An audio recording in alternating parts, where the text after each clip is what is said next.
Hi everybody and welcome to Photomikes Garage. Okay, so last Saturday I went to an auto parts swap meet. And you know, I went there just before their closing because that's the best time for deals, and also because I slept in and I'm lazy. Anyway, my purpose at the swap meet was to find a rebuildable carburetor, spare carburetor for my 1973 Camaro Z28 right behind me here.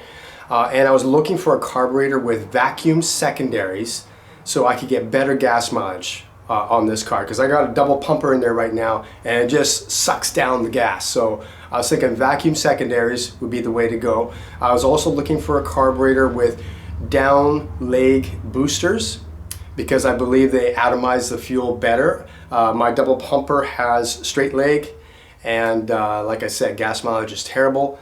The down leg, I believe, does improve the atomization of the fuel, and most of the more modern Holley high-performance carburetors come with that. So I was thinking I want to get something a bit more modern. Vacuum secondaries, down leg boosters, around 750 CFM. There you go. That's what I was looking for. Oh, and my price limit was $300. And up here in Canada, that's a fair amount of money, but Holley carburetors are expensive, so that was my upper price limit. So I went to the swap meet and there was nothing. Junk everywhere. Man cave stuff, neon signs, pin-up girls. Don't need any of that kind of stuff. Just Hot Wheels, lots of Hot Wheels. Just, you know, the usual run-of-the-mill junk. Nothing for me. And then I spotted this on the last table at the swap meet. Just when I was about to leave to go to the ice cream place, I spotted this. Looked to me like a 750 CFM vacuum secondaries, down leg boosters, an unmolested choke horn. Don't you hate it when those idiots cut down the choke horn? Don't you just hate that? Oh, man. And one of the mods I'm most proud of is I cut down the choke tower on my Holley because that gives you more horsepower. There you go. Cut down that. Now with, you know, like a cutoff wheel or whatever, cut that sucker down. You get more horsepower, yeah.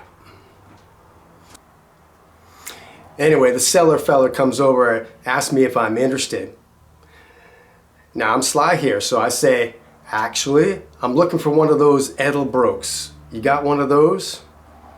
He says, nah, just the Holley. And so I say, well, maybe the Holley might do. How much you asking? So he says he's looking for 150, and that this carb is a numbers matching carb to a big block Chevy from the mid 60s, so it's worth some money. And I didn't listen to anything after he said 150, because that's a darn good price for a 780 CFM Holley. And so, man, that was a good price. But you know, I'm Scottish, so I had to push a little bit more. So I went, I don't know, will you take 100? And you know, gall darn it, the seller accepted, and the carburetor was mine for $100. Now, my wife was with me through all of this, and she was digging me in the ribs, saying, why are you paying $100 for this chunk of metal? But when we got back to the car, I told her, we scored a deal. But we scored an even better deal than I thought, which I will tell you about right now. Now, I had thought that this was an over-the-counter carb from the 1990s perhaps, but when I got home I started to notice it had more vintage features, you might say. Thinner mounting surfaces, not as much reinforcement on the sides. There's a few things that made me think, hey, this carburetor's older than I thought. So I decided to check the numbers on the interweb. The numbers are right here. Oh, okay, I'll give you a closer view. This is another reason why you don't want the choke horn to be ground down, because Holley puts all their identification numbers right here. It's where it's easy to read them. And those are the numbers, as you can see, for this carburetor. Okay, first of all, we have the list number, which is a 4-digit number, which on here you can see is 3246. The digits below it is the date code. Now, this is a 3-digit date code, which means it's a pre-1973 carburetor. Yeah, because after that they went to 4 digits. and you got 862. But this number is the most interesting above. This is a manufacturer's code number, like a manufacturer like Ford or GM. This is their part number for this particular carburetor. This means that this carburetor was either put on a car at the assembly line, or it was an over-the-counter purchase that you could buy for a particular car at a Chevy or Ford dealership or whatever. So let's run the numbers and find out about this carburetor that I got at the swap meet for $100. Okay, so after looking at the interwebs for about an hour in between the TikTok videos, I found out this information. Okay, let's start off with the list number. And as you saw, Holley list number 3246, that is a 780 CFM vacuum secondary. So, very good, I got what I wanted. Okay, next is the date code. As you can see, it's a 3-digit number, which means it's pre-1973 manufactured. And the 8 stands for the year, in this case 1968. 6 stands for the month, in this case June. 2 stands for the number of weeks in the month. That means second week in the month of June that this carburetor was manufactured. So this is an old carburetor. Let's give it some respect. Yeah, come to think of it, that's I was only 7 years old when this carburetor was made, and most of you guys watching this video weren't even born. So respect to your elders. Yeah. And next we get to the most interesting number of all, in my opinion, the GM part number, which is 3885067-EE. And that decodes to 1966 Chevy, 425 horsepower, 427 cubic inch, I believe manual transmission. This carburetor was for one of the premier muscle cars of the time. These things were awesome, and in my opinion, one of the most beautiful and rare muscle cars of all time. Full-size Chevy with a 427. Awesome.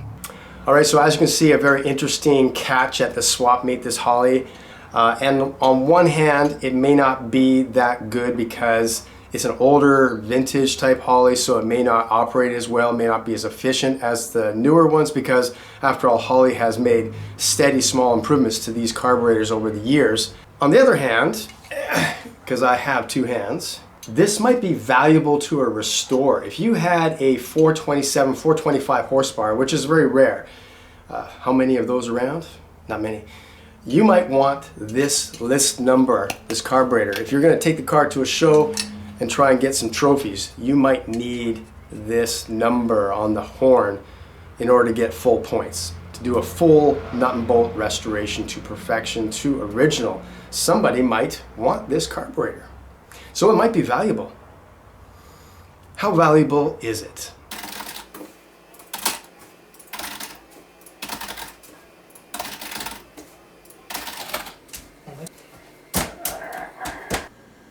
$1,695. Okay, everybody, pack your bags. We're going to Disneyland. Just look at these prices. This is for a 1966 Chevy. It is the correct one. And look what the asking price is. US 1695. Wow, I'm rich. Okay, I got a little overexcited there because this carburetor is not restored. It's not worth $2,000. It's not restored, and also it's missing some parts. It's got some parts that shouldn't be there. For example, the throttle body is different from what is shown in the photos, so someone has swapped this out. The primary float bowl is missing the vent that should be here, so someone changed that. So some parts are original, some parts are not, so it's not worth a huge amount of money, but it's worth a bit. So I did well, but I'm not rich. Anyway, during the research for this video to find out more about this carburetor, I've learned a lot about it, and I've gotten closer and closer to this carburetor, so close that I cannot bring myself to sell it.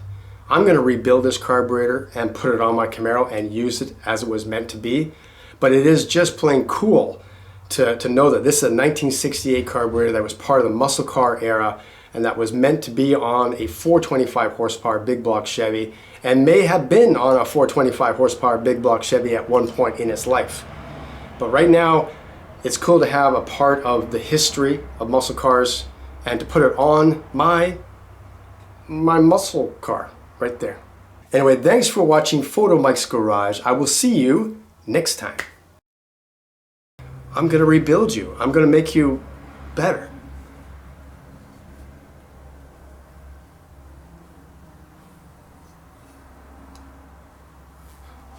Okay, let's turn this off.